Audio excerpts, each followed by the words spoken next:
What's shaking YouTube? This is Ryan Tech from TechInform.us, and today we're going to be talking about Mac OS X Lion. Had a request video, or a video request about it. Speaking of requests, you can go to formspring.me/techinformus. The link is down below. Give us video requests, ask comments, ask questions, give comments about anybody on the TechInform team, the YouTube channels, all the administrators. Sign your name or not, it's up to you. It can be completely anonymous, and we'll get back to you in a few days at most. So formspring.me/techinformus. Link again is down below. So macOS Lion, they talked about this back when the MacBook Air was released a couple months ago in iLife 11, so it's been a while now.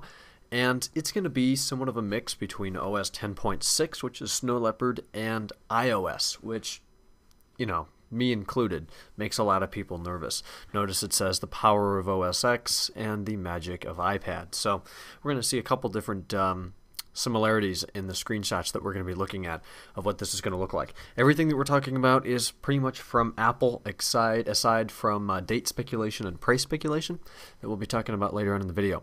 So the Mac App Store now open. Well, that's been open for just about 3 weeks. Actually, 3 weeks today, I think. And if you update to 10.6.6 on your Mac, you're going to get it. Looks like this. It's really easy to buy applications. I did a demonstration of it before. It just throws all your apps that you buy down in your dock. Real nice, real easy to use. Keep track of some updates over here. It's just like the App Store on your iOS device. So that is going to be built into OS 10.7, obviously. Any changes as far as from what we see now? I doubt it. But that's what the App Store is going to look like. Launchpad, a home for your applications. This is going to pretty much fade everything you have away. Instead of our current thing like that, it kind of puts them all out on your desktop. This is going to be a way to get applications. So look at this screenshot here. It looks pretty much just like the iPad or an iOS device without any folders created. But you can create folders. Notice there's one right here. Deselect that, called productivity. If we zoom in on that, there it is, and then we click down here on the folders one, they're going to look just like they do on iOS devices, so you can organize apps like that.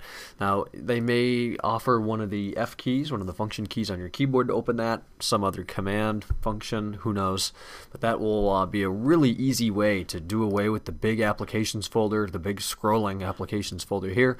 Organize them on your desktop. Now it won't be on your desktop. You'll push a button, your windows will fade away, and then this will show up on your desktop and you can choose your applications from there.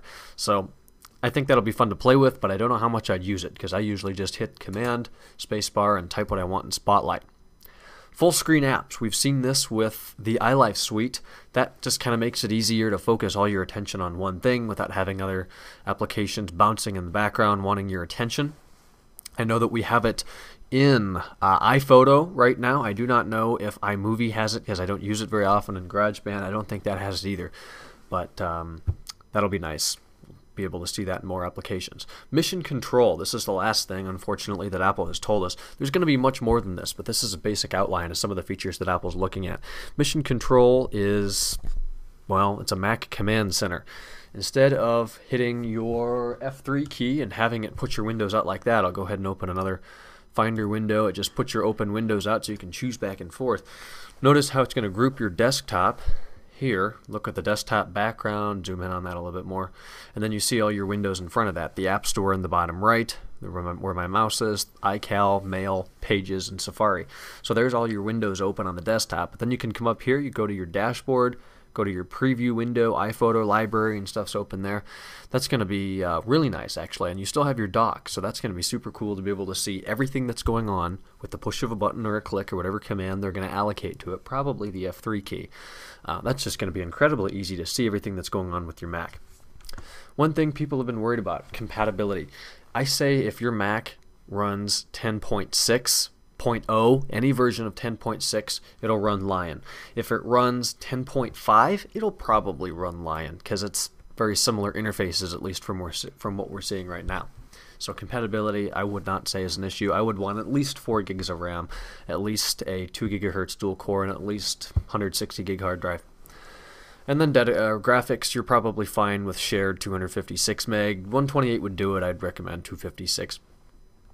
So that's what we see from that. Now let's talk about release date. Apple said summer of 2011. Well, seemed like a long time when they said it, but it really isn't now. That's already end of January.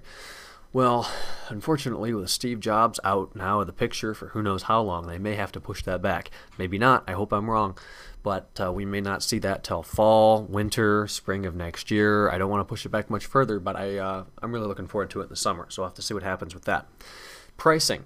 As you know right now, macOS 10.6, otherwise known as Snow Leopard, is $30. Incredibly affordable. I don't know what Leopard, don't know what Leopard was back in the day when that was first released, but I'm going to guess it was more than $30. Of course, Windows is as well.